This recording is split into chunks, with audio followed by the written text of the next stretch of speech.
Wolf Pack, we are so thrilled to welcome back for the second time one of the biggest, baddest fantasy wolves in the game, Mr. Establish the Runs, Evan Silva, at Evan Silva on Twitter. Evan's been crushing content over there for the Establish the Run draft guide. That includes his team previews, sneaky stacks, tiers, top 150, which we're going to dive into tonight. And he's also been co-hosting a ton of shows with the Establish the Run podcast, fellow fantasy beast Adam Levitin. Just a great show, one of my favorite to listen to. Evan, thank you so much for giving me your time, especially in the heart of busy season right now, man. How are you doing? Wolf, I'm doing well. The preseason is now behind us. We've got sort of an extended period between the final preseason game and week one, 8 days until the Thursday night NFL opener, but still, 11 days or so until the actual first Sunday. So it's going to be interesting to see because we usually don't have that much separation behind the final preseason game and the first Sunday. Are we going to see, some more trades before week one? I think that we'll probably see a few. And certainly over the next couple of days, we'll be monitoring all the waiver claims and who gets placed on IR, the short-term IR to begin the season. There's still a lot of movement ahead of us.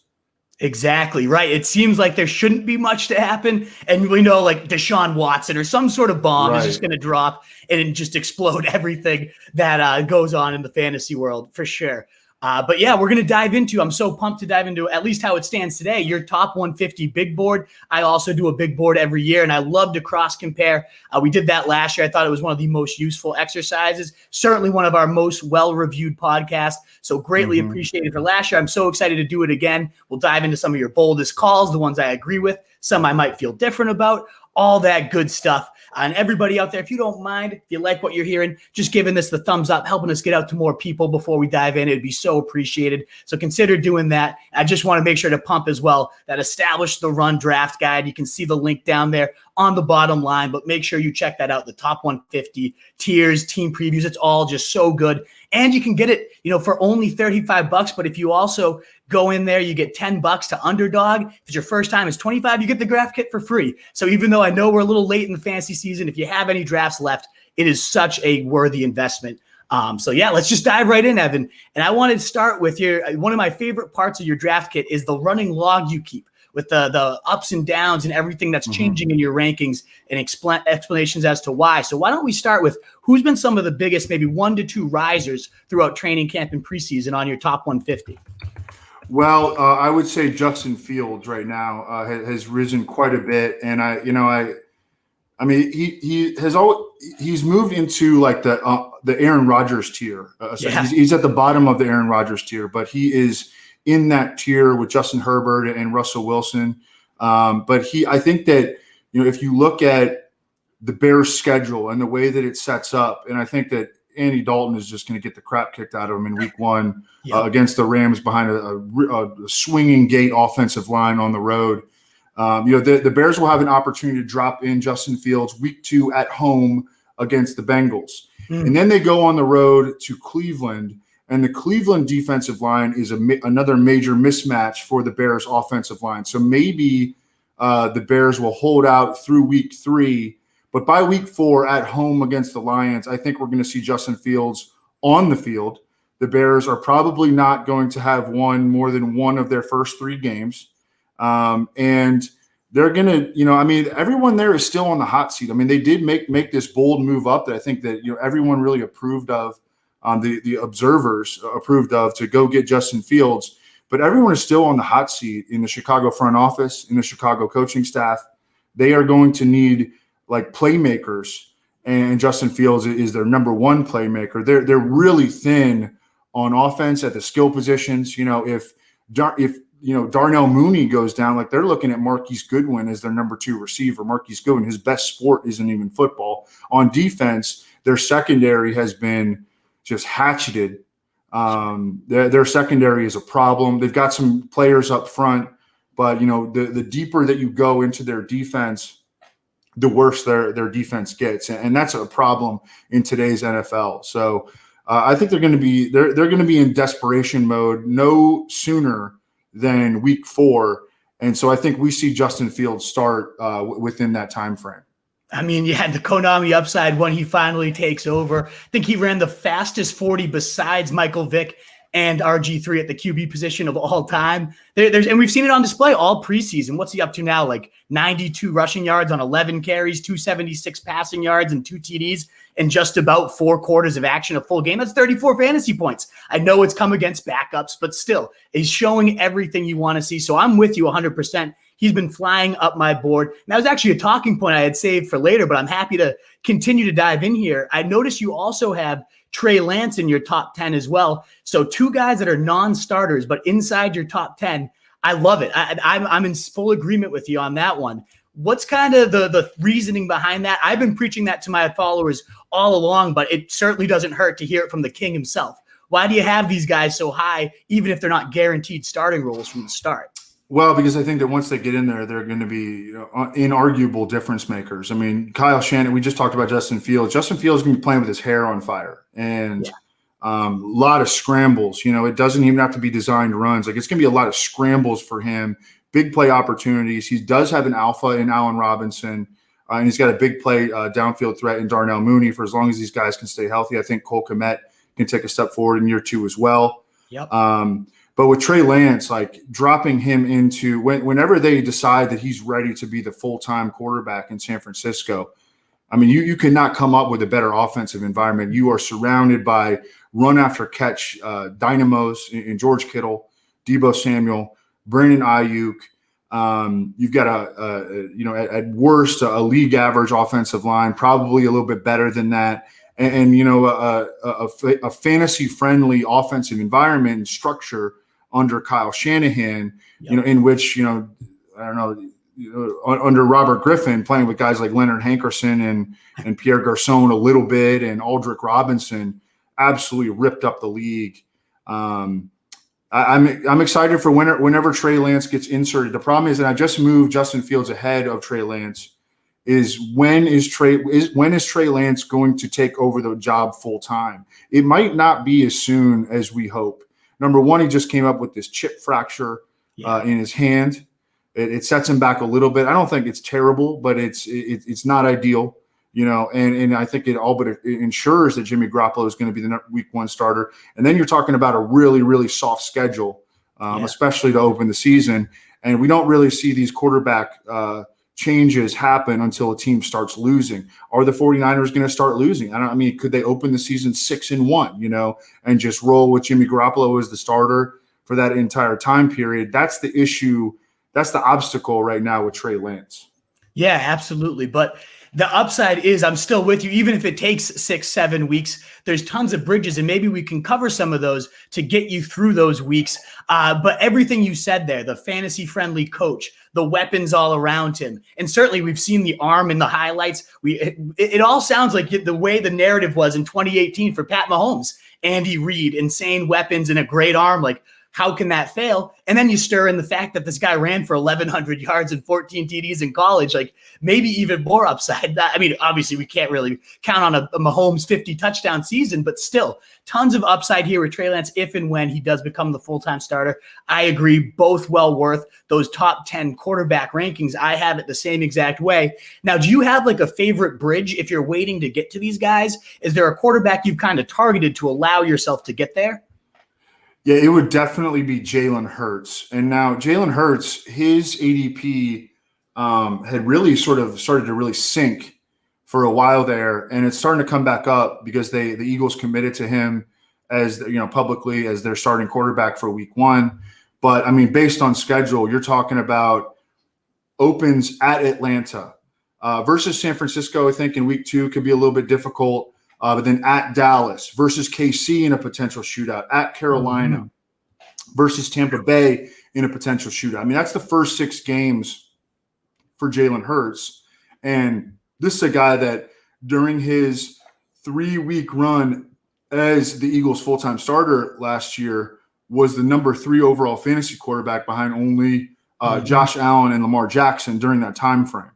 And there's a lot of, there are flaws with the Eagles offensive, the way that they have put together their offense, but they've got a lot of speed. Jalen Reagor, Miles Sanders, Kenny Gainwell is a great athlete. Quez Watkins runs 4.37 and is just scintillating on screen passes. Yeah. Devontae Smith, he didn't run before the draft, but we know that he's a very good athlete and just a Keenan Allen-esque route runner. Mm-hmm. Dallas Goedert is a really good athlete, so they can surround Jalen. Jalen Hurts is probably not going to be a guy that completes 63% of his passes. Okay, but he's going to be a guy that runs, and he's going to be a guy that the Eagles sort of have diagnosed as a player that if they put a lot of speed around him, they can play fast break football. And again, the schedule is nice. I think the offensive line is nice. Nick Sirianni has the new Eagles coach has had a background of history with a lot of different quarterbacks. He learned from Frank Reich, one of the best game planners in the NFL. And Jalen Hurts, even though his ADP has started to rise a little bit, he's still a guy that you can get consistently in the double-digit rounds. Yeah, I totally agree 100%. In fact, when we had Scott Barrett on here just about a month or so ago, he labeled him his quarterback league winner, the ultimate upside play. And just to quote him in his article, Hurts averaged 24.8 fantasy points per game per 4 quarters, 11.3 of them being rushing, 25.9 fantasy points per game he started. For perspective, that would have ranked 8th best QB season of all time. 25.9 would have been 5th best of all time. And 11.3 rushing fantasy points per game would have also ranked the best of all time. So again, the trend here, Konami upside. It is true that if you can get that running quarterback, it really is a cheat code. I know Rich Rebar has been preaching that for years. And I think people are finally starting to wake up. But the fact he's going so late means maybe not. So you could get 2 of these guys back-to-back rounds 10, 11, and just load up at your QB position. Plus that soft schedule you highlighted, all in. I'm 100% in agreement. I love that. If you're going even later, it doesn't have that Konami upside. But if you wanted to wait on the quarterback position, you didn't want to burn 2, top 10 round picks on him. I don't hate Ryan Fitzpatrick at all. I know he doesn't have the rushing upside, but those weapons there, Curtis Samuel, Terry McLaurin, Logan Thomas, I'm all in on that, especially the pace that they played, even with the conservative Alex Smith. They ranked 9th fastest pace, 10th most plays. And that's, I think, going to only pick up under Ryan Fitzpatrick, who was top 12 in 66% of his games, 22 fantasy points on average over 12 times in those 18 starts with Miami. And that was with nobody to throw to. So I think there's some real upside to him if I want to wait a little bit more to get my second bridge. But Jalen Hurts certainly would be more ideal. I totally agree with you there. We talked about some risers, and I'd toss out just a handful more names. We're not going to dig in on any of them, but I did rise a ton in my big board. Obviously, Robinson with the ETN injury, Marquez Callaway, all the preseason hype, then also coming to fruition with the performances. Amazing. Corey Davis got a big rise. I said I'd never do it again, and he's risen up as well. Sony Michel and Gus Edwards as well. 2 guys that have skyrocketed on my board, and I have a few of them queued up for later. But was there any one of those names that you heard and you're like, yep, 100%? Well, I think that Ryan Fitzpatrick, who you initially pointed out, not necessarily a preseason riser, but I like that you did point him out as another guy that the Washington football team has done a really good job of surrounding with a lot of speed. Yeah. Logan Thomas, a guy who ran 4.6 coming out, and I thought kind of played slow at the beginning of last year, in his first full season as a starting NFL tight end. But by the end of the year, I think he was playing a lot faster. And he just was more comfortable and confident. They rewarded him with the 3-year, $24 million extension entering training camp. He's going to play. He's not coming off the field this year. He's going to play 100% or 95% of the Washington offensive snaps. Curtis Samuel is a 4.3 guy. Antonio Gibson is a sub 4.4 guy. Terry McLaurin can absolutely blow the doors off. Diami Brown was a big time deep threat in college. So I think that he's an interesting bridge. And I did this little back of the napkin ranking in terms of the fantasy's friendliest schedules in weeks 1 through 6, like guys that might start hot. And I had Washington as the 10th fantasy friendliest schedule in the NFL. Nice. And so I think that they could, and people say, oh, well, they have a great defense, so they're not going to have to score, a whole lot. And I understand that, and there absolutely could be some truth to that. But also that defense is going to cause a lot of 3 and outs and keep giving the ball back to the offense. Right. and putting them in good scoring position. So it's not necessarily always the case that having a good defense can work against your fantasy players on the offensive side.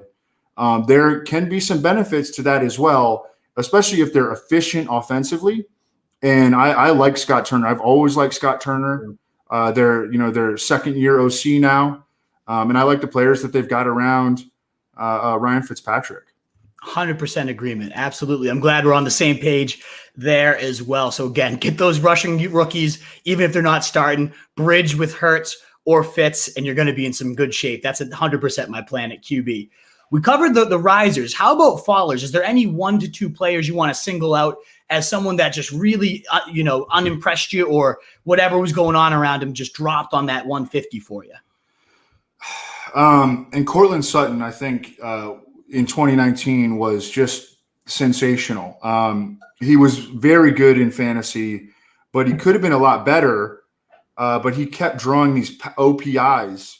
Mm-hmm. He drew I think it was 12 OPIs or something, and that, you don't get fantasy points for OPIs, but that's how tough to cover he was.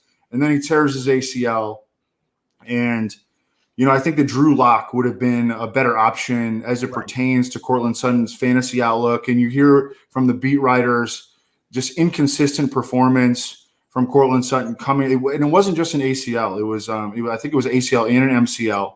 So not a cinch recovery. And I think that Bridgewater is going to really hit it off with Jerry Jeudy and potentially even KJ Hamler more than he does with Cortland Sutton, who – I think Cortland Sutton maybe starts the season slow, picks it up as we move forward. But he was a faller to me. Okay. Now, I was in agreement. I had him certainly, and I still think Jeudy. I love that call. I think he's the clear alpha, and he fits Bridgewater's style. No disagreement there. I saw you have him pretty aggressively ranked, and I love it. 48, if I'm not mistaken. And I'm right there at 40. I think I have him at 50. So we're in complete lockstep there. I had Sutton quite low, but I bumped him up a solid 20 after last week. I don't know if you saw that kind of highlight clip. And again, one highlight clip, I don't want to overreact, but he cut on that hurt knee. He didn't even have the brace on and just changed direction. And it ultimately also caught a touchdown later in that game. Does that kind of help your opinion at all of him? Or are you still I'm not going to overreact to that one highlight play? Yeah. It's two snaps, in the preseason. When I look at preseason stuff, I really try to focus on where guys are on the depth chart as opposed to their actual performance in the games. But there's something to take away from that. And also Sutton's ADP has come down enough that if you're in the right draft, he could end up being a value. People are share skepticism on him. Again, I think he's a baller, but I also think that he may be, they may be kind of understanding that he is, he might not be part of the future in Denver because he's in a contract year. They've got Noah Fant. They've got, Hamler. They've got Jeudy. And, they're going to have to sign these other guys. And Cortland Sutton, this might be his final year in Denver. Could be the odd man out. Certainly a lot of mouths to feed, and who knows if a guy like Teddy Bridgewater, while serviceable, can he feed all these guys? Right. It is definitely a fair point indeed. Well, yeah, now I'd love to dive into some of your bolder rankings that I either love or want to know a bit more about. Not necessarily disagreeing with any of these, but some players I may not have covered as much. And I love both. The reason I want to dive into these two rookies, or not rookies rather, but two players, Michael Pittman in his sophomore and then Rondale Moore in his rookie season, is I love the talent, and I'm a little bit lower than what you have them as, but it doesn't mean I'm opposed to bumping them up. I haven't talked about them much. I'd love to hear kind of your case as to why you have these guys within your top 100 and what you're kind of expecting from Pittman and Moore. Well, Pittman has been on a roller coaster. I moved him. Well, I had him ranked very conservatively initially, and then Wentz suffered the foot injury, and I moved Pittman way down, and then Wentz kind of recovered quickly, and then Hilton went down, and so Pittman has been back on the way up. I think he's among the top 40 receivers now, and he is somebody that I'm very willing to draft. That when I take him, I'm kind of excited about it because I think that his game meshes with Carson Wentz's. Because Carson Wentz is a guy that's always been willing to throw the ball into tight windows, and Michael Pittman is not necessarily a big-time separation receiver, but if you give him a chance, he can go up and get it. He's physical. He's strong. He can be good after the catch. He could be a big-time red zone weapon. T.Y. I mean, you're talking about a 3-receiver set of Michael Pittman, Paris Campbell, who we've always liked his potential, but he always gets hurt, and then Zach Pascal, who's like a league average. I mean, he's a good 4th receiver and probably a bad 3rd receiver. Yeah. So, and then at tight end, you just got a big carousel. So Michael Pittman has a chance to take a really big jump in year 2, and I like his fit with Carson Wentz. With Rondale Moore, man, he's a baller, man. He really reminds me in playing style of Austin Eckler. Yeah, and I know he's going to play slot receiver for Arizona, but he's small.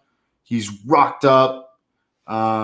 He hasn't played football since 2018. I mean, he's played 7 games over the past 2 seasons, but knock on wood, he's been healthy throughout training camp. And it seems like they're ready to expedite him. Like he jumped AJ Green and Christian Kirk like that. Yeah. And that's the kind of talent that he is, And DeAndre Hopkins, I mean, I think he's still a stud, but he's starting to get up there in a little bit in age. And Rondale Moore is the kind of player that they could make. They need a number 2 playmaker badly. And I mean, look, I like Chase Edmonds. I don't think he's that guy. I don't think AJ Green is that guy. I don't think that Christian Kirk, I've always liked Christian Kirk, but he hasn't stepped forward as that guy. And it seems like they want Rondale Moore to be that guy. And that puts him in position to be a guy that, could catch 75 balls and get 25 rushing attempts and be a guy that we're looking as a flex play every week in an offense that's going to rip off a ton of plays. They're going to play really, really fast. They're going to score points.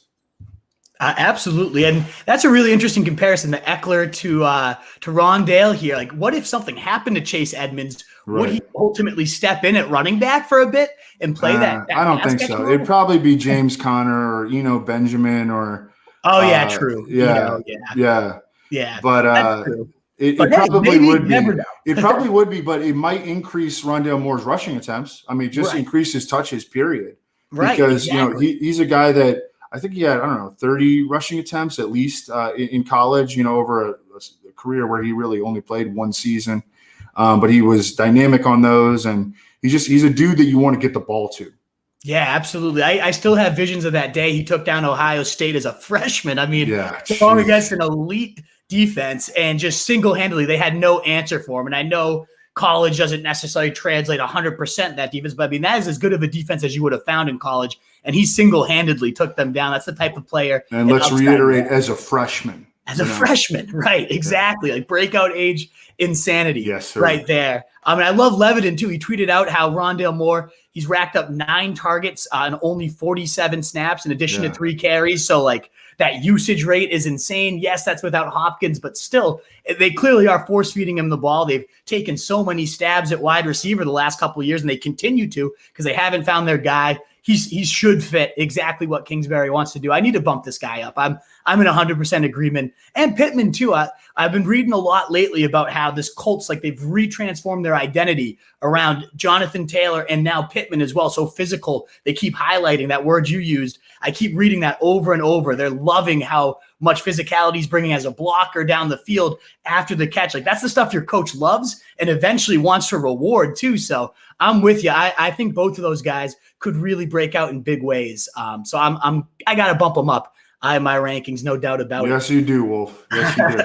And I'm not even too low on them. I'm right around the ECR on them, the ADP. Yeah. But I want to be above on these guys. I want them to be people that my readers are drafting for sure, my listeners. So I need to give those guys a little tick up. And some guys that I'm with you, I have these guys ranked in lockstep, and I kind of think it's a philosophical statement at the running back position. I feel like there's obviously this big drop-off. We're all aware of it. We all know the running back dead zone. And then you hit these rounds 8, 9, 10, and it's tough to sift through. But based on your 150, you're targeting the same exact guys in that range that I am in Sony Michel, AJ Dillon, and Tony Pollard. So can you maybe go over kind of what is your approach? Like, why are those your guys, even though a lot of them aren't guaranteed workloads right away? Why are those the type of guys you're going after at that stage of the draft? And what do you like about these three? Well, if you look at what the Rams gave up for Sony Michel, first of all, and they gave up a substantial amount. Go read Jordan Rodriguez, one of the best beat writers in the game. She covers the Rams for The Athletic. Her assessment of, just what led the Rams into going after Sony Michel, number one. And it was just like a little like avalanche of events, where Raymond Calais, who, it doesn't really matter, but he broke his foot. And all of a sudden, that cuts down on the Rams' depth. Darrell Henderson, who they really have never trusted to stay healthy, suffers this thumb injury in practice. And it's not a severe thumb injury, but it's enough to be like, we don't have anything. We have Xavier Jones, who's never had an NFL carry. And we have Jake Funk, who barely even had any college carries as our 2 and 3. And they're like, we have to make a move. And so that spurs them to make a move. They wound up trading what amounts to a 4th-round pick for Sony Michel. That's a lot to give up for any running back, especially this late in the process. Usually this time of year, you're getting running backs for 7th-round conditionals. They gave up what amounts to a 4th-round pick for Sony Michel. He was very good last year in a very limited sample size. But he jumps into a great offensive environment. Rams are returning, I believe, all 5 starters on the offensive line. They're going to be efficient offensively. Stafford's a big upgrade on Jared Goff, I think. Gives, Sean McVay full access to his playbook. And, even if Sony Michel is, I think at very least by week 3, Sony Michel and Darrell Henderson are sharing work evenly, and Sony Michel might be the favorite for goal line stuff. So, I have some, people have been making fun of me sometimes for drafting Sony Michel in the 7th and 8th round. I'm like, F you. I don't care if I have a chance at a lead back in the Rams offense, in the 7th or 8th round, I'm taking it. AJ Dillon and Tony Pollard are almost in the same boat. You know the deal.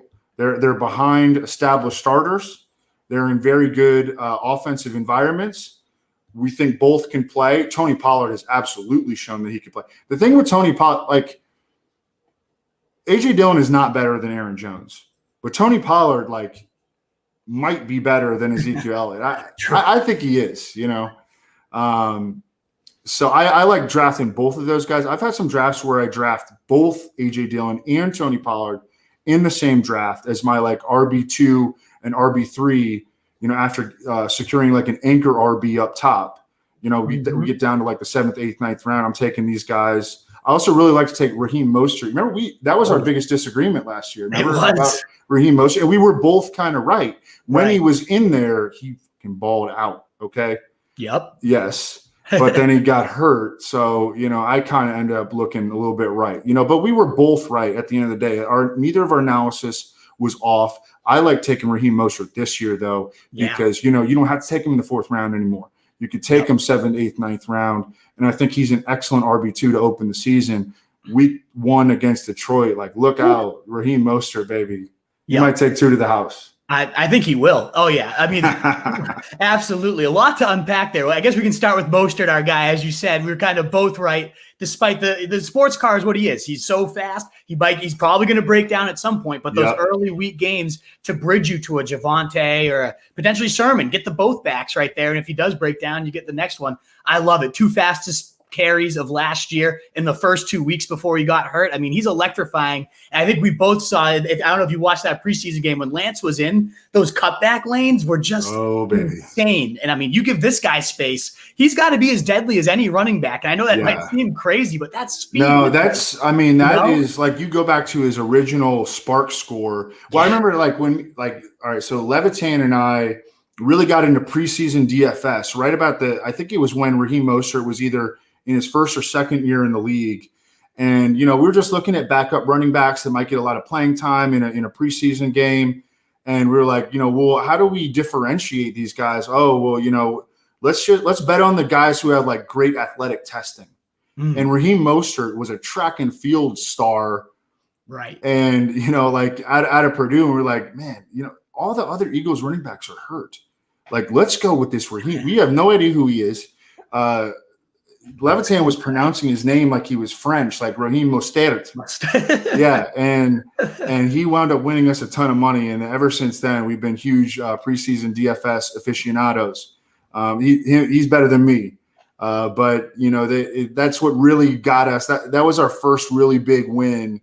Raheem Mostert just goes off in this preseason game. And ever since then, we've really liked him. We were off him when he was going the 4th round last year. But then, he slipped to the 7th round for a minute, and we started taking him. And we did get a couple big weeks out of him. But this year, hey, every time, bang, keep hitting the button in the 8th round. I'm 100% there. And the one thing, I didn't even realize this either about Trey Sermon. He's got like a pretty extensive injury history too. I think everybody's narrative is like, oh, well, at some point Mostert's going to get hurt, so Trey Sermon's going to become the bell cow. Yeah. I looked it up and I was kind of stunned to see how many different ailments he had throughout his college career. Why can't that narrative get flipped and Sermon goes down? And I guess they'll always have a compliment to Mostert. I know he's more of the speed guy, but if he jumps up to 15, 20 carries a week for however long he lasts, and I think that's what it will start the year as too. I'm with you 100%. I think you nailed the head on AJ Dillon, Tony Pollard. There's not much else to say there, but with Sony Michel, to reiterate what you said, like he looked good in his limited work. I mean, he was setting career highs in all efficiency metrics. Yards per carry, 5.7. Yards per route run, 2.38. Yards after contact per attempt, 3.41. Career high elusive rating. I mean, highest grades as runner and receiver by PFF. And he ranked top 10 in pass blocking as well. I mean, the guy certainly could play. I think there's this narrative he's washed. But as a Pats fan, I've been watching him all last year when he got work. He looked good. This entire preseason might be the best he's looked besides that playoff run where he was going nuts. And the Rams certainly saw it firsthand what this guy can do when he's full, at full health during that playoff run. They've been top 10 in rush TDs the last 4 seasons, all of them under McVay, top 10 in rush attempts and yards, 3 out of the 4. And now probably the most explosive variation of this McVay offense we've seen yet. It could be nuts. God, I've been getting him in a lot of drafts, and now you're making me feel like I should have him higher. I'm with you, man. I'm 100% in. And as you mentioned, Henderson, he can't stay healthy. I think Schefter even called Sony Michel the likely lead back. Yes, he did. There's just so much upside for a round 9-10 price. I'm going in round 8 every time just to make sure I get him in all these drafts I've been doing. I think he might be the single biggest, if there's going to be a round 8 running back that you don't even have to wait for an injury for, and certainly there's the injury prone starter ahead of him. I love Sony Michel right now. I'm in lockstep with you 100%. One of the guys, we'll move to a couple guys that I want to hear your take for sure, because I've been banging the Nick Chubb drum for sure. I love this guy. I noticed, most people have him inside their top 10. You have him outside the top 20 at, I believe, 22 overall. So I want to kind of dive into that and see, what has you a little bit lower on Nick Chubb? Is there something I'm missing that I need to reconsider? I hate speaking ill of Nick Chubb because I really do love him as a ball player. And I love the Browns. I've been on the Browns for years, since the Sashi Brown years, and it was tough. Yeah. And it was challenging. And I mean, I remember they the pick that they used to acquire Nick Chubb, or to draft Nick Chubb, they traded Brock Osweiler for that pick. Wow. They acquired Brock Osweiler in that pick. That's right, for the cash considerations. Yes, right. Yeah. And they just got ripped to high hell for that. And they wound up getting Nick Chubb. I mean, it was absolutely worth it. And I know that running backs don't matter, but man, Nick Chubb, he does matter, more than most running backs. Okay. The thing that is problematic. Well, there are several things problematic about Nick Chubb, and he's going to average over 5 yards per carry, and he's probably going to score double-digit touchdowns. He's not going to catch many passes. And he's not as big of a workhorse as you think. Because even last year, he had only 1 game over 20 carries. They use Kareem Hunt a lot. Kareem Hunt is good. Yeah. And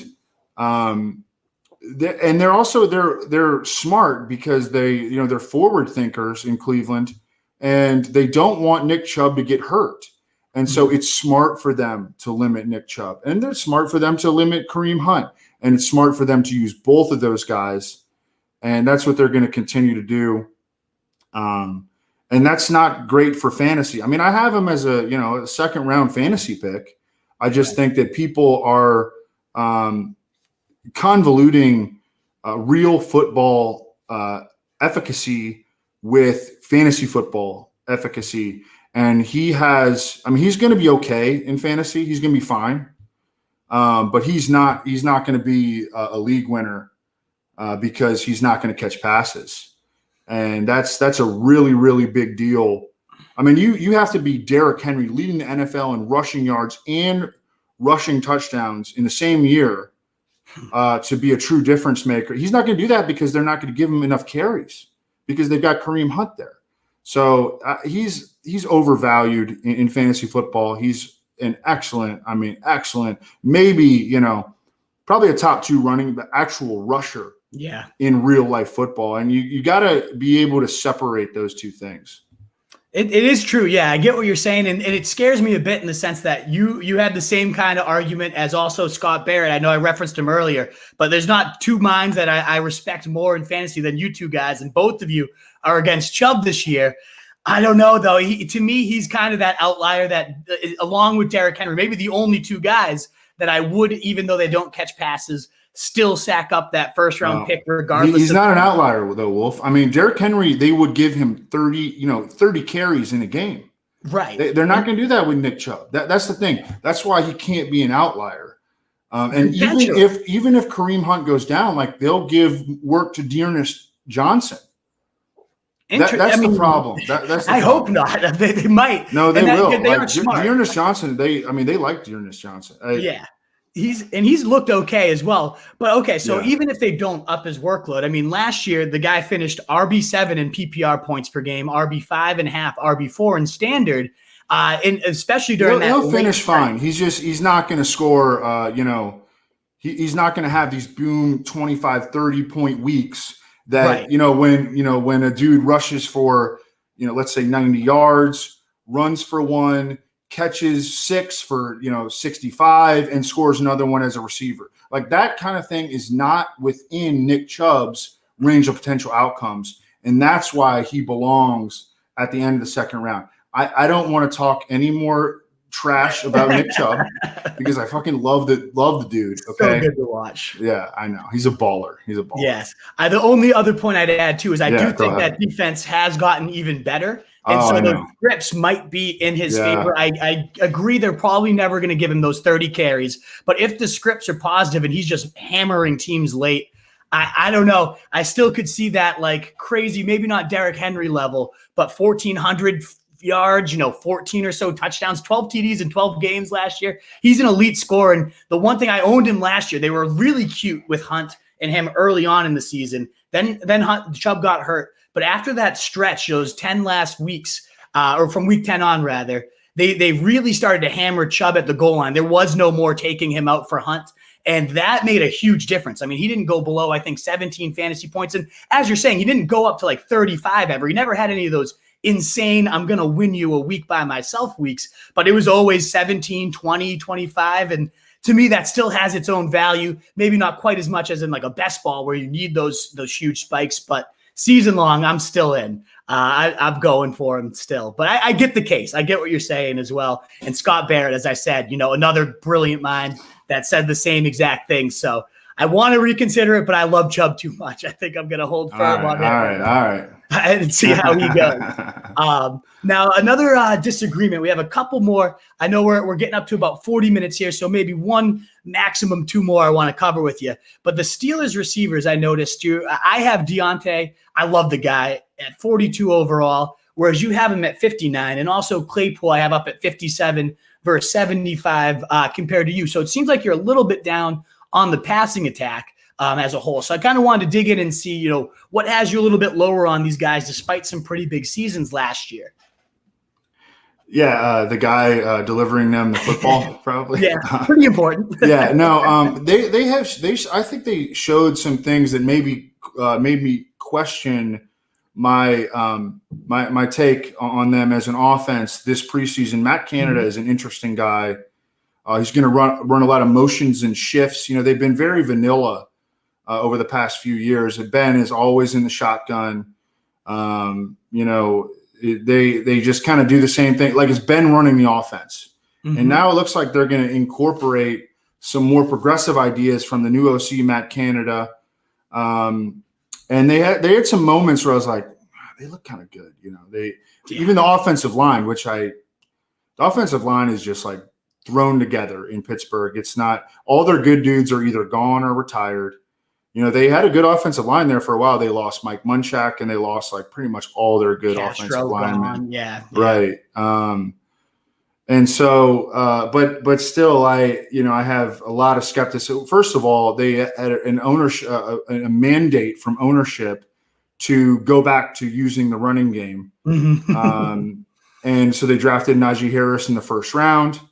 They drafted an offensive lineman, or I think two offensive linemen, sort of in the earlier to middle rounds. They're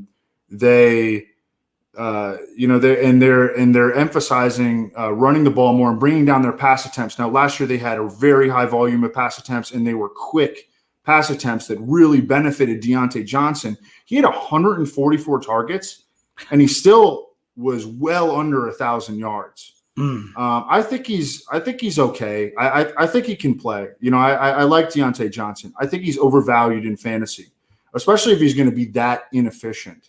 He's probably going to be more efficient because drop passes do not correlate necessarily year to year.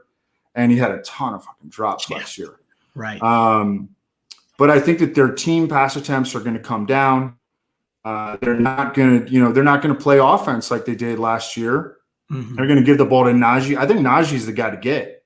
Yeah. Najee, every time I look at my rankings in the first and second round, I'm like, should I move Najee Harris higher? Like how high can I actually get him? Does he belong in the first round? I think I have him middle. I think I have him like 16 overall right now. But I think about putting him in the first round every time I look at my rankings.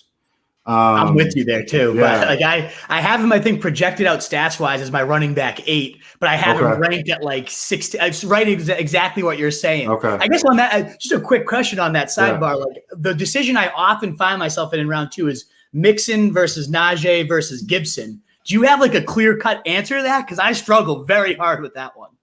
I don't.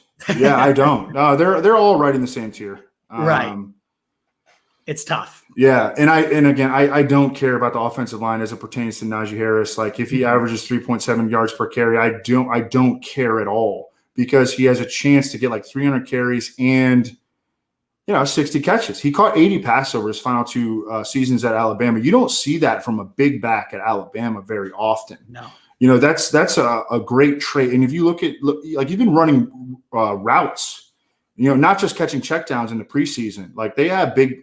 They want him to be Le'Veon Bell, and I don't know if he's going to be that good. He's definitely not going to have the offensive line assistance that allowed Le'Veon Bell's patience to just be a magical trait. But he's going to get an awful lot of touches. He could lead. It's tough to beat Christian McCaffrey, but he could be number 2 among all running backs in snaps played this year. He's not coming off the field. Anthony McFarland just went on IR. I'm putting him in the fucking first round. Yeah. After we're done with this. I think I'm joining him in the first round. Okay? We'll do that together. We're going to be in lockstep with that. Yeah. Yep. I'm gonna at the very least, I'm going to boost him as high as I can. The McFarland thing does matter because McFarland looked like he was locked into number 2, and he was going to get change of pace and some passing game work. Yep. And I mean, now he's on IR. Like Najee Harris going to eat touches. Yeah. We were talking about the wide receivers though. But we're just talking about the construction of the offense, right? Exactly. So I think Claypool is going to be inconsistent, but man, he's an alpha.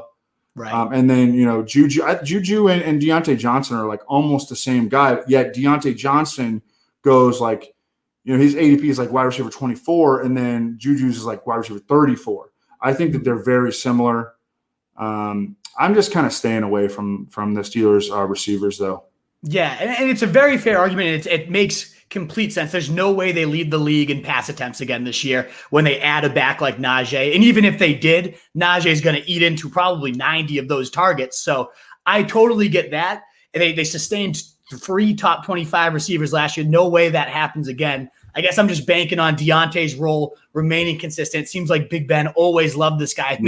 Double-digit targets in every He gets single game. open. That's the thing. He gets open. He's so good. Like that little slide. He's just so smooth in the open field. Wins early in the route. Makes himself available. Exactly. He's a comfortable target. He really is. And even though he drops that everything. Changing. Right. Exactly. I mean, he averaged 12.2 targets in games that he didn't leave in the first quarter because of injury. Wow. Now, I don't know if that's going to continue to happen, if he's going to keep getting hurt and be gone. That happened 3 separate times last year. I hope it's an anomaly. But either way, the 5th round price, I'm going to pay to get that. If there's one of these receivers I think is going to still maintain that role, to me, it's clearly Diontae. So I get exactly what you're saying, though, and I'm going to certainly be bumping Najee Harris up after this conversation. I'm with you.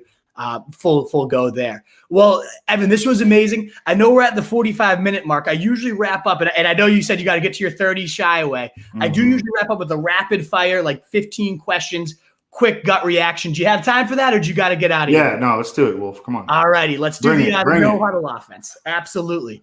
So we'll start in order. The first 3 picks of every 2021 draft should be. Man, I mean, this, depends on scoring format, et cetera. I mean, to just say, in your basic home league, I think it should be 1 McCaffrey, 2 Cook, 3 Kamara. Travis Kelce should go no later than pick number. Absolutely should go top 10. The next Mahomes, Lamar, Josh Allen's going to be. How about Herbert? Ooh, I like it. Yep, that's my pick as well. Yep. The rookie 101 should be. Ooh, geez, I haven't even thought about this. Give me a second. I'm going to cheat here. It was the lock answer for so long was Jamar Chase, and I think a lot of people are starting. Yeah, it's Najee. It's Najee. Yeah, Najee as well for me. I like it. Who do you think is going to be the biggest rookie flop of this class? Oh man.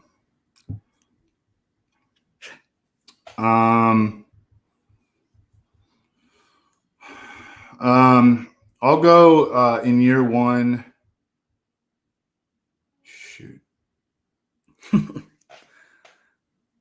Biggest rookie flop. See, this is the time for optimism, and right. It's hard to build a bust list right now. It's hard to build the shy away because it's the time for optimism. And then when the shit hits the fan, there are going to be busts by week 5.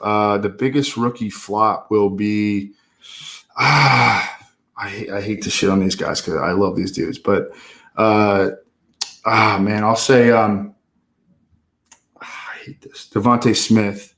It's going to be an inconsistent passing game as a whole. There are, a lot of mouths to feed in Philly. I think that they're going to be really good on the ground and not super successful as a passing offense. I think Devontae Smith's going to have moments. I really like Devontae Smith, but I don't think that this is the sort of environment for a rookie receiver to flourish. Intriguing indeed. Who do you think is the current, and I guess you could go former if there's somebody that pops to mind more, but NFL player that you hate the most?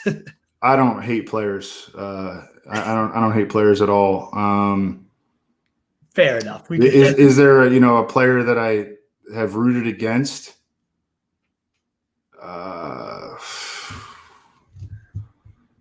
It's so funny how Tom Brady was the easy answer for so long, and then we went to Tampa Bay, and now everybody loves him. It's classic. Yeah. It's all good. You can always pass on any of them. I want to give an answer. I got to think about it.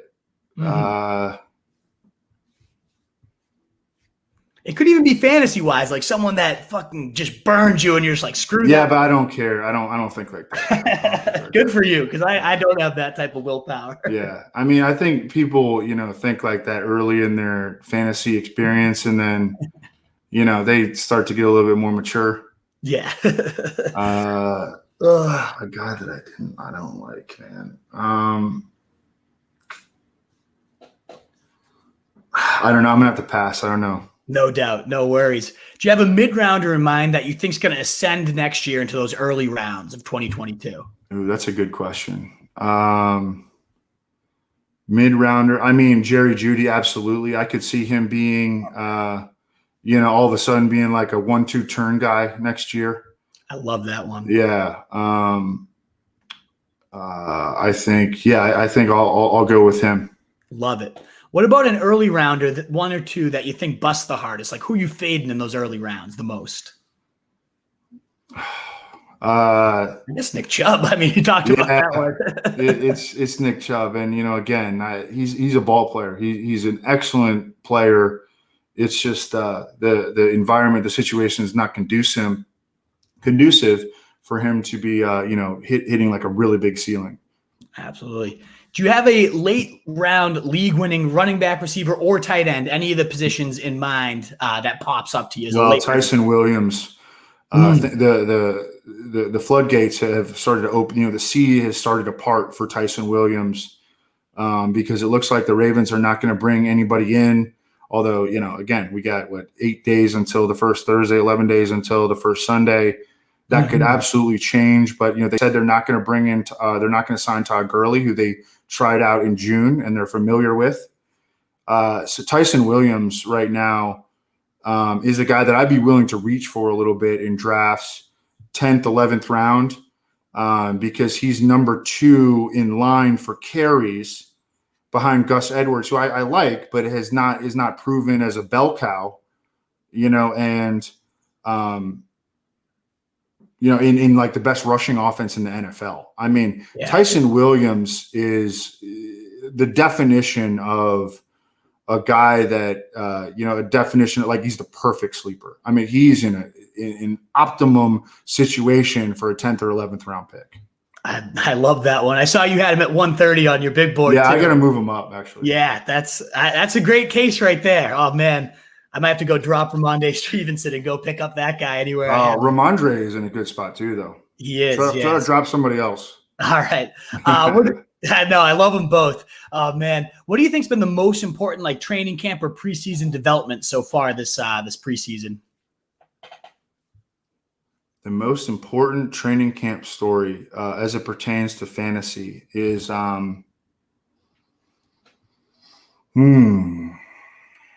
well, I mean, stuff involving Dallas, because Dallas, if everything comes together for them, like, they should lead the NFL in points scored. Like, they are that talented at every position on offense. I mean, they are getting loaded and they have good depth. Zeke goes down, they got Tony Pollard. Well, if the quarterback goes down, they're screwed. But right. they all these backups that they have on the offensive line got a bunch of experience last year. If somebody up front goes down, they can rely on one of them. They've got 2 tight ends that they can play, and Blake Jarwin and Dalton Schultz. They've got even if Amari Cooper misses time, they got Cedric Wilson who can play. They are loaded offensively, and the biggest training camps is how is Dak gonna? He had 2 surgeries on his ankle/leg, right? And he also needed 2 MRIs on his throwing shoulder, which is terrifying for a quarterback. So that's been the biggest, and we don't have answers to that story either. I know. Yeah. So it's a little bit scary, but I mean, the cost on those guys has stayed, with the exception of CeeDee Lamb and probably Zeke Elliott. The other guys are pretty affordable in drafts. Right. Yeah, I'm with you. That's going to be an interesting one to see how that all plays out. Well, among this great class of sophomore running backs, you got Gibson, Taylor, Hilaire, Robinson. Who do you kind of like the most of those guys? Who would you draft first, and who would you put the bottom of that list? Well, Taylor first by a little bit over Gibson. Edwards-Hilaire, though, is the guy that because his ADP has been sinking. I mean, I've got him late second. You can consistently get him late second. Sometimes you can get him in the mid third. And he's a guy that, I mean, the Chiefs invested a first round draft capital in him. His backups are Darrell Williams, and he was like just a designated pass protector, and Jerick McKinnon, who's essentially a journeyman at this point. In the best offense, probably in the league, at very least the top 3 offense. And so the discount on Clyde Edwards-Helaire, who last year was a consensus top 7 pick by the time that everything ended, now you can get him late second, definitely mid third, maybe. He has become a guy that, I really have my eyes on. Who do you think is the first receiver you should draft? Well, I think it's a 3-way race between Tyreek Hill, Stephon Diggs, and I'm blanking now. Devontae Adams, got to be right. Yeah, Devontae Adams, of course. Yeah. And I have Tyreek Hill as number 1. Nice. But, I get questions all the time about, hey, what if I took Stephon Diggs as the first receiver? I'm like, do it, bro. They're in the same tier for a reason. Right. And Devontae Adams is, Devontae Adams has the least target competition of all those guys. And then Tyreek Hill, pulling Sammy Watkins out, that removes target competition from him, and Stephon Diggs plays in the third preseason game, the first 18 snaps. So Josh Allen, yes, they 17 pass attempts and 1 rushing attempt. Like I've heard that. Well, first of all, the Bills were number 1 in situation neutral pass rate last year. And I've heard that they want to throw the ball more this year. And so it's a coin flip. I love it. And just for the record too, last time you came on here, you were all about Josh Allen. I know you were everywhere on all your stuff, but you made the great point that they swapped Robert Australian for Sex Foster for Stephon Diggs. Yeah. I think was the exact quote from last year. Not a bad take at all. You had him at quarterback 4 last year. He finished as a quarterback 1. So that was a fantastic take we got out of you last year. Yeah. What about the coaching hire that intrigues you? That we have 3 more fantasy questions. What's the coaching hire that intrigues you the most of this year? Definitely Arthur Smith. And it's not just how it pertains to the Falcons, but how it pertains to the Titans. What's going to become of the Titans? Because the Titans are replacing him with Todd Downing, who had 1 previous year of experience as an OC with the Raiders. His team finished 30th in rushing attempts. And we know what the Titans did over the past 2 years with Arthur Smith, just putting the ball in Derrick Henry's belly.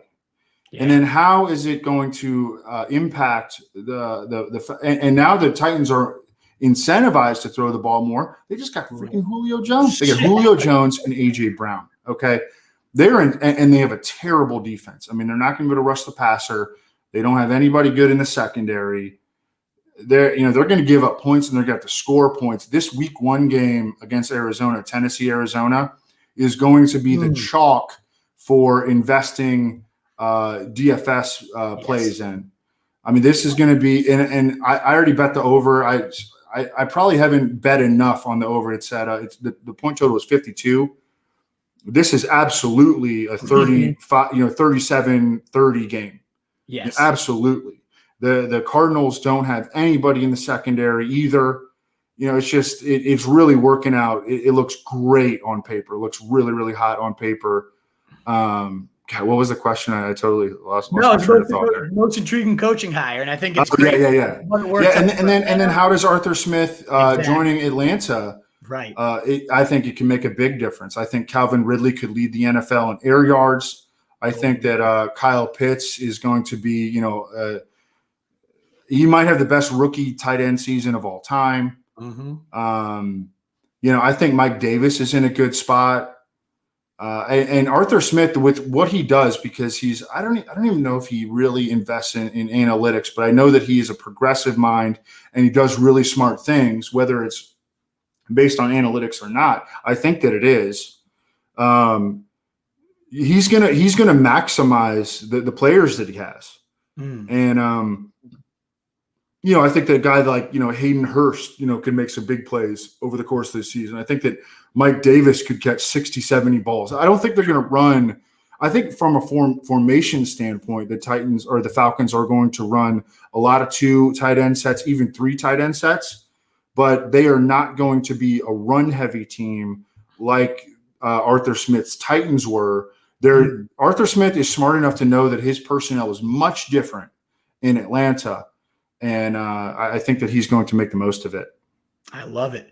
And last one here. What is Evan Silva's boldest 2021 fantasy football prediction? Do you have anything in mind that pops through, like a player and a stat line for him? Also, I mean, this is not that bold, but I think that I don't understand how DK Metcalf lasts to me in the late second round every single draft that I do. So I'll say that he's going to be the overall wide receiver one, DK Metcalf. That is overall wide receiver one. I love it. I don't know why he goes late second every single. I mean, this is a guy that people should usually are like reaching for. You know, that sort of, you know, insane talent. I think AJ Brown could finish as the overall wide receiver one too. And I have them right next to each other. I actually have AJ Brown ahead of DK Metcalf, but I don't know. I'd look if you can start your draft with Christian McCaffrey and then come back at the 2-3 turn with AJ Brown, DK Metcalf, forget about it. All right, send it home. Send it home. That's my absolute optimal start. It wouldn't even matter what you did from there. Exactly, right? That's amazing. Auto draft the rest of it. Exactly. I always like to wrap up just by asking, do you have a role model in the industry that you'd want to shout out before we sign off here? I mean, a role model in the industry. I learned so much from Greg Rosenthal when I first started at Roto World. That was a long time ago. It was like 15 years ago. But yeah, I mean, I think that anybody that really worked at Roto World during those years, and there were a lot of really talented writers that have gone on to do great things elsewhere, would cite Greg Rosenthal as one of their role models, if not their number one role model. We used to have battles, like absolute fights, like emotional, passionate fights on AOL Instant Messenger. This is how big of a boomer that I am, and that he is. He's older than me. So shout out to Greg Rosenthal. But he's a builder. You know, he really did. He built Roto World up, and he's built around the NFL up. And so much respect for him. So he'd be number one. I love it. And we'll just wrap up again saying thank you so much for the time, Evan. Why don't you just remind our listeners where they can find you, find your work, as if anybody listening to me doesn't know where you are. But still, why don't you give them one last reminder of anything you'd like to promote before we head off here? Yeah, establishtherun.com, at establishtherun. Come check us out if you are a serious fantasy player. We have just an incredible amount of content and some great writers working for us, and great projection people and people that have won a lot of money playing DFS. And we have an excellent staff, and I think that everyone that has signed up has been very, very much rewarded. Absolutely. And I being one of them too, I've loved the content. It's just since I found you guys last year, and it's amazing. I cannot emphasize that enough. So Evan, well, thank you again so much for the time. I really, really appreciate it. Best of luck wrapping up your preseason here, and best of luck when the season hits, man. Thanks so much, Wolf. And we'll do it again next year. I can't wait. It's always a pleasure, Evan. Thanks again. Have a great rest of your night. All right, bro. All righty, Wolfpack, and thank you again for everybody tuning in. It was an amazing show to have Evan Silva on. As we always do, I'm going to hit any of the questions we have. So if you're still here with us, I know most of you probably here for the big dog, Evan Silva himself, but I would love to answer anything you guys have for me. So get those on in. We got about 20 questions already. If any more come in, I'm happy to answer them as well. Dylan, what's going on, brother? Thoughts on Gibson, Gus, and Gaskin this year? 3 guys. Let's hit them quick. Love Gibson, my favorite second-round running back that I'd love to pepper every single time. I love him. Maybe Najee Harris above him now. Holy shit, the way that me and Evan were talking about him. I might have to give him a bump, but I do love Gibson. I've been peppering him everywhere. Gus Edwards, every time he's seen 15 or more carries, he averages 94 yards per game, saw 17 goal line carries, led the Ravens with that last year, has that whole role to himself now. One of only 2 running backs in NFL history to average 5 yards per carry and also go for 700 yards in his first 2 seasons. The other one being Nick Chubb. Not bad company to be around. So I really love him in round 4 or 5, especially if you need a running back too, because you went receiver in some of those early 3 picks, or you got, Kelsey, something of that nature. Love him. Gaskin, not so much. I mean, he saw a pretty even split with Ahmed. Looked great in preseason game 2, but saw 19 snaps to 13 for Ahmed to 5 for Brown. Brown started over him in week 1. Like, gross headache. Don't want anything to do with it, but good to see you, Dylan, right there. Evan is serious as fuck. He sure is. He's an absolute beast. Absolutely love him. Is this going to be in podcast form tomorrow? I don't know if you're still with us, Lee fan, but yes, hopefully by tomorrow it will be up at mid-afternoon at the latest, I'd say. B. Wood, great to see you, man. I've been seeing all your interactions. I really appreciate it. Awesome stuff. Thanks for tuning in. I really appreciate it. Evan does know ball is life. For sure. Nobody knows that better than the big dog right there. Favorite part of the day is when the Wolf goes live, says Preble. Nothing better than going live with, again, one of my – Evan talked about Greg Rosenthal as one of his inspirations. Evan's always been one of my favorite guys to read, to learn from. So the fact that I've got to speak with him 2 years in a row is just a joy. It's why everything that we've done at Rose Street's worth it, to be able to pick these brains live. It's the best. It's so great. Alongside Barry, so many great minds, but Evan is right at the top of that list for sure. Will this be in podcast form? Oh yeah, we just answered that. But yes, it sure will be. Leaf fan. Mooney season, says Stu.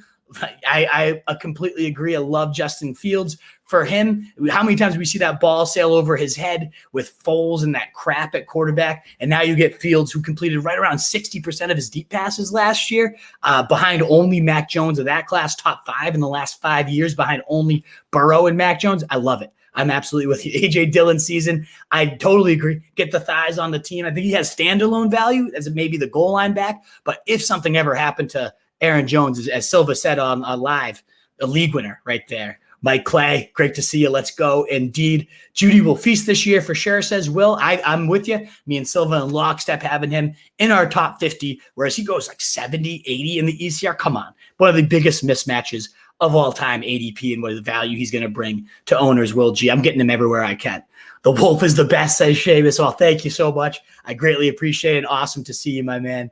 One too many head nods, my man. I can't help it. Can't help it. I get too excited around Silva NFL Draft Pro Scout.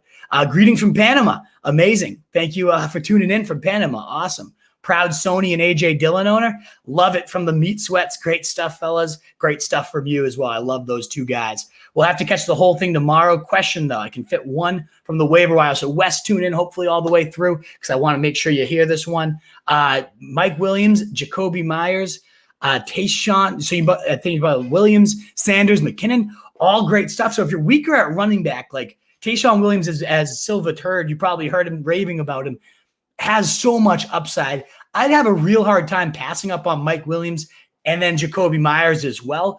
Mike Williams being a huge touchdown threat, Justin Herbert potentially throwing 50 touchdowns this year. He's going to inherit that X receiver role they're saying for the Saints.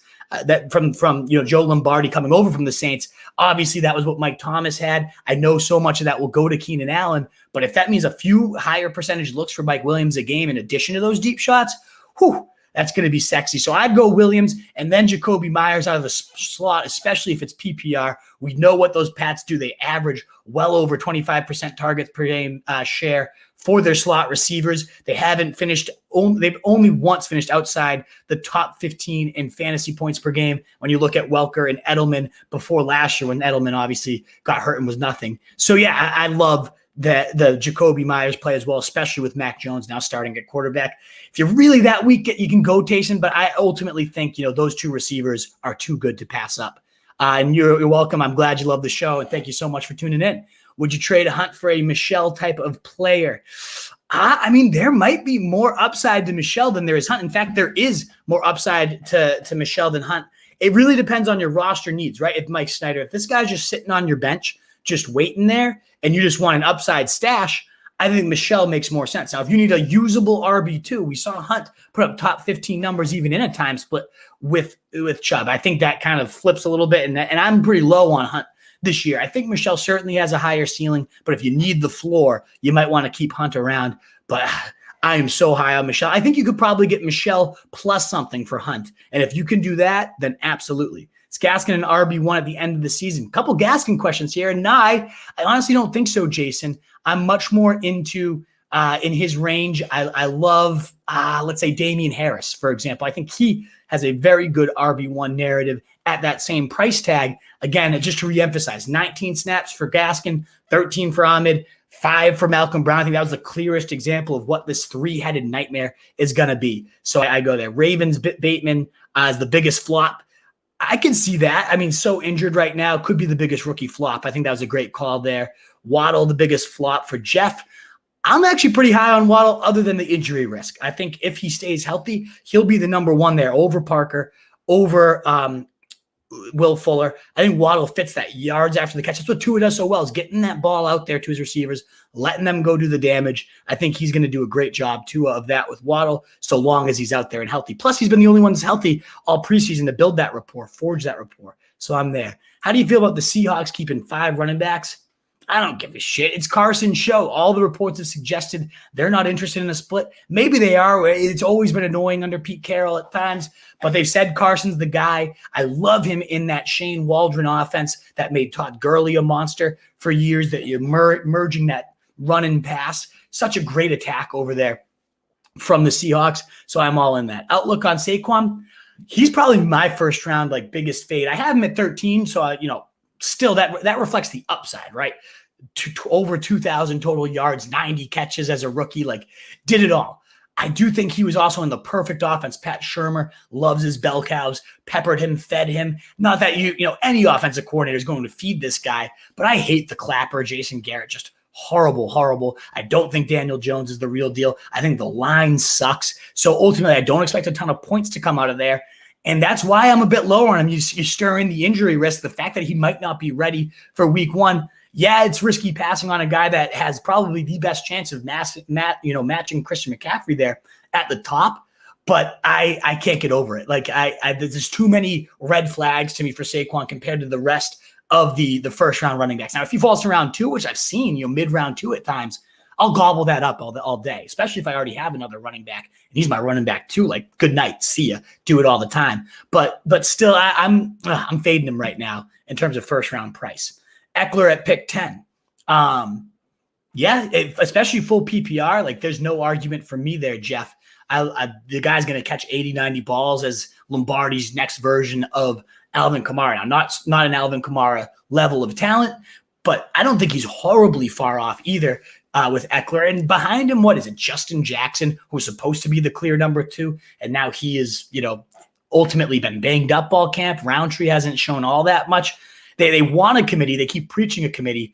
I don't think Eckler's going to give him a choice, given how much better he is than everyone else on this roster. Are you in agreement with Tyson Williams?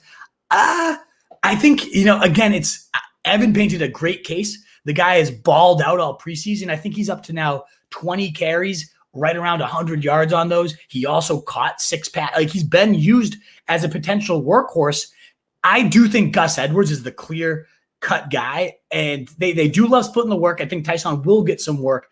I'm not quite as high as Evan was, but I see the narrative, and certainly that late in drafts, it makes complete sense. There's no running backs with that type of upside available that late, other than maybe Ramondre Stevenson, as I was saying. Those are the 2 guys that, like, penny stock wise, I'm loading up on.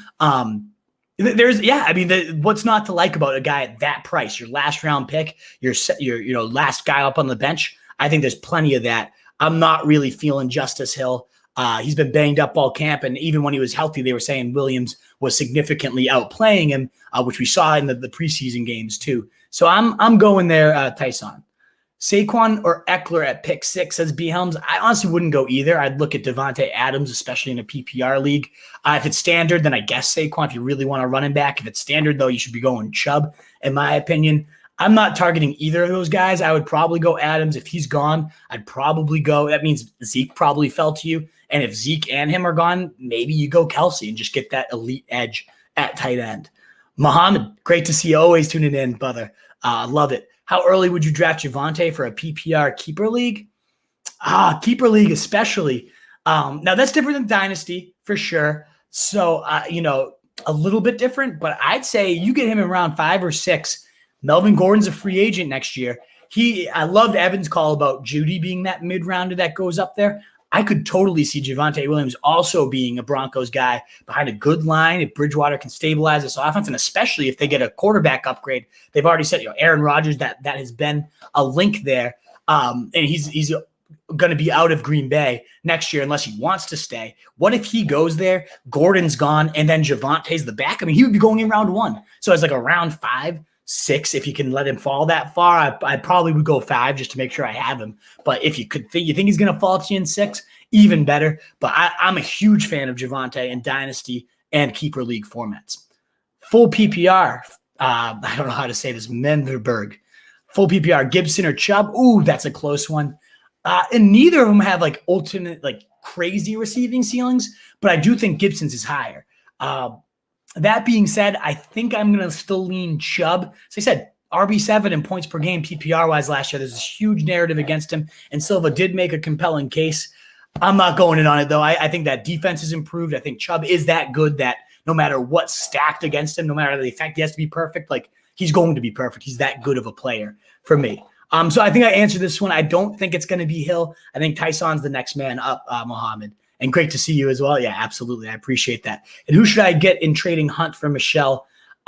Maybe you can get him to toss in like, I don't know how high your league is. What if he has a Myers? There's so many late receivers I love. Terrace Marshall, Myers, Callaway. Like, I don't know what his roster is, Schneider, so I don't know. But if you can sneak in one of those like really high upside late receivers to also go with Michel and get Hunt, I would absolutely do that. But I don't know that anyone's going to do that because Michel does have a really high upside case there as well. Craig Sarno, great to see you, brother. Thank you so much for tuning in. Awesome, guys. Well, thank you so much, everyone out there, whether you're new, whether you're a long time. We got definitely some repeats that come to all of them. I appreciate that, but also all you new people tuning in, probably because the big dog was here.